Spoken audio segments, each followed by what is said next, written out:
अस्सलामुअलैकुम। मेरा नाम मोहम्मद रब नवाज़ है और मैं आपको प्लांट लाइफ में वेलकम करता हूँ।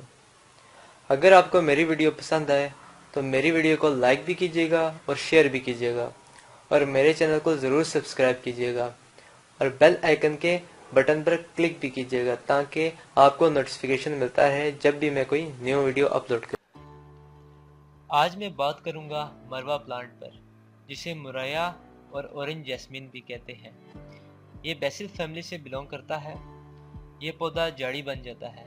ये कंप्लीट आउटडोर प्लांट है। इसे हेज बाड़ बनाने के लिए भी इस्तेमाल किया जाता है। इस प्लांट को ज़्यादा फ्लावरिंग गर्मियों के सीज़न में होती है। जनवरी से फरवरी में इसको कलियां लगती हैं और मार्च के महीने में वो खिल जाती हैं।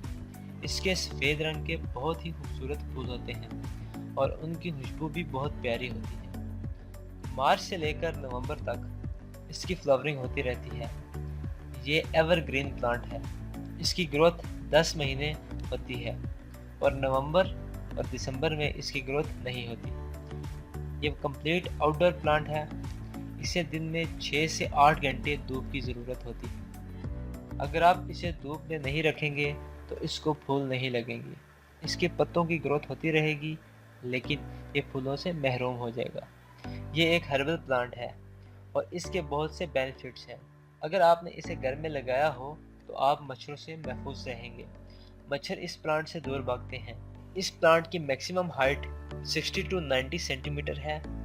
इसकी सॉइल की पीएच 6.5 से 7.5 के दरमियान होनी चाहिए। इसकी सॉइल वेल ड्रेन होनी चाहिए।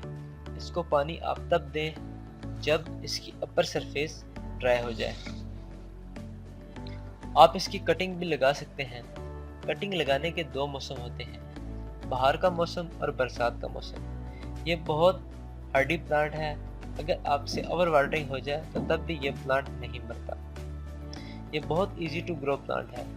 अगर आप इसे सीड से ग्रो करना चाहते हैं तो ये 8 से 14 दिन में सीड से निकलता है। सर्दियों में इसकी ग्रोथ रुक जाती है। नए पत्ते नहीं निकलते, पुराने पत्ते ही रहते हैं। इसके लिए काऊ डंग बहुत अच्छा रहेगा, जिसे गाय का गोबर भी कहते हैं। आप इसे 10 दिन के बाद फर्टिलाइज करें और याद रखें खाद हमेशा ग्रोइंग सीजन में दें।